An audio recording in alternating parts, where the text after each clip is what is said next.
Assalamualaikum warahmatullahi wabarakatuh. Halo teman-teman, pernah gak sih kalian ikutan organisasi, komite sekolah, atau kepanitiaan?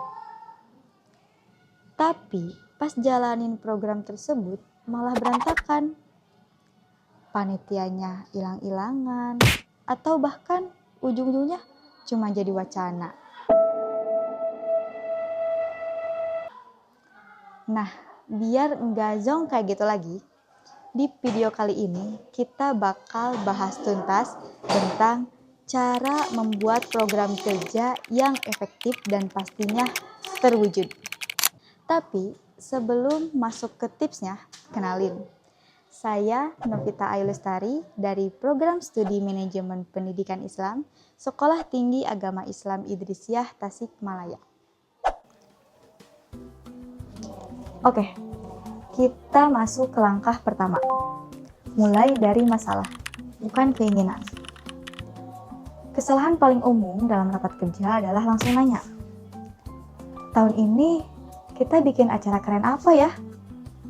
Padahal teman-teman, manajemen program yang baik itu selalu dimulai dengan analisa masalah terlebih dahulu.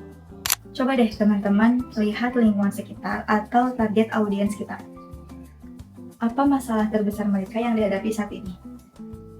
Program kerja yang efektif membantu menemukan solusi atas masalah yang ada. Bukan hanya sekedar formalitas untuk mengerjakan proker tahun lalu atau untuk memuaskan para pengurus biar kelihatan keren. Langkah kedua, gunakan rumus SMART supaya tujuan prokermu jelas dan tidak ngambang. Apa aja tuh? S. Spesifik. Jangan membuat program kerja yang terlalu umum. Misalnya cuma bilang ingin membuat program kerja yang meningkatkan literasi mahasiswa. Tapi bikin lebih spesifik, seperti membuat kelas menulis artikel ilmiah. Measurable atau terukur. Harus ada angkanya biar bisa terlihat berhasil atau enggak. Misalnya, diikuti oleh 50 peserta. A. Achievable atau dapat dicapai. Targetnya harus realistis. Misalnya, kita masih mempunyai uang kas 500.000. Terus ingin mendatangkan artis yang internasional. Gak mungkin kan? R. Relevan. Program kerja kamu harus nyambung sama visi dan misi besar organisasi kamu. T. Time bound atau tenggat waktu. Harus jelas kapan proker ini akan dieksekusi. Bulan depan kah? Akhir semester kah? Atau akhir tahun? Langkah ketiga yaitu susun roadmap dan delegasi tugas dengan adil. Program kerja yang besar itu nggak akan jalan apabila tidak dipecah menjadi aksi-aksi kecil. Dimulai dari membuat timeline, dari tahap perencanaan, hari pelaksanaan, sampai evaluasi. Selain itu, lakukan pembagian tugas dengan jelas.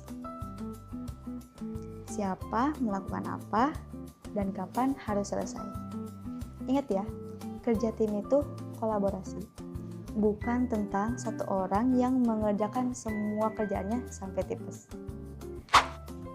Langkah terakhir gak kalah penting, yaitu manajemen risiko atau plan B.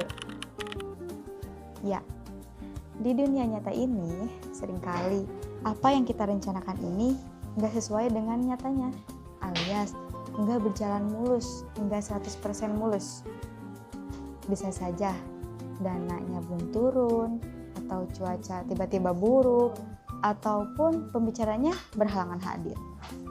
Maka dari itu, program kerja yang efektif selalu menyiapkan plan B, rencana-rencana yang lain, supaya meminimalisir risiko terjadinya kegagalan.